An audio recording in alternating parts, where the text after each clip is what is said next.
Many people are either afraid or uneducated about bats, but in reality, bats are unsung environmental heroes. The mission of the Organization for Bat Conservation is to protect bats and their habitat through collaborative research, education, which is a lot of what we do, and then also supporting conservation projects. What I wanted to also do was communicate that information to, like the general public. So I helped found the Organization for Bat Conservation, and basically we have just a phenomenal group of employees and a large number of volunteers that work to help feed the animals, care for the animals, do educational programs, teach the general public and schools about how important bats are and that we need to protect them. Because of how important that they are, but also because there's less of them around.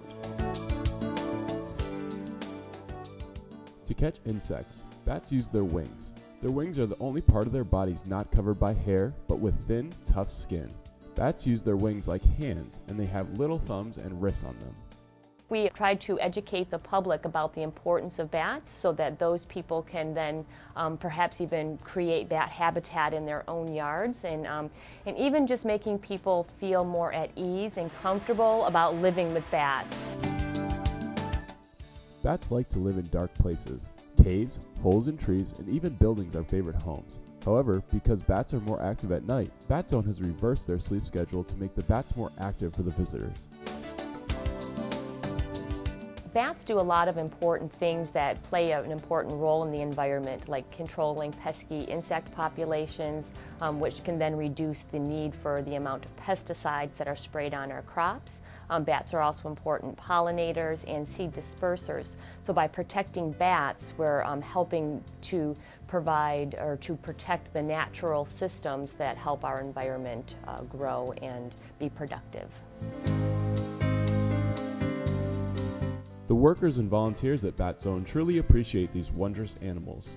Because of this appreciation, they dedicate so much of their time to educate others and have a lot of fun doing it. So as I walk through, they're all going to start flying. Now, hello. Aside from the one that likes to come and say hi, they're all avoiding me pretty well. They're using that echolocation sound, that high frequency sound that allows them to find out what's going on around them. They make that noise, it bounces off of an object, goes back to their ears, and they get a picture in their mind of what's going on around them. Using that echolocation, they can avoid something as fine as one strand of human hair in total darkness. Each bat has its own personality, and as a presenter working with the animals, we often start to build relationships with individual bats. And you start to learn a little bit more about their personalities, perhaps how they like to be handled, and perhaps how they'll behave in front of audiences. Sometimes we can even recognize their voices as they are squawking in their cages.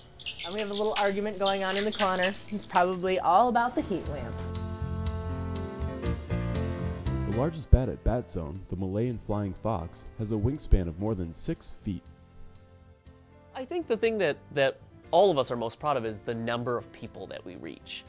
Through our educational programs, through, we set up booths at wildlife festivals and events.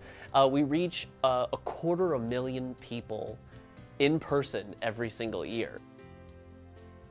My favorite part of my job is changing people's attitudes towards bats. Most people are afraid of bats or think of bats as being vermin or animals you wouldn't want around.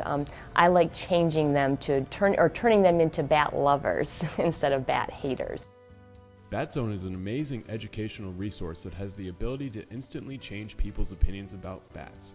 More so, the bats can be showcased as the environmental heroes that they are.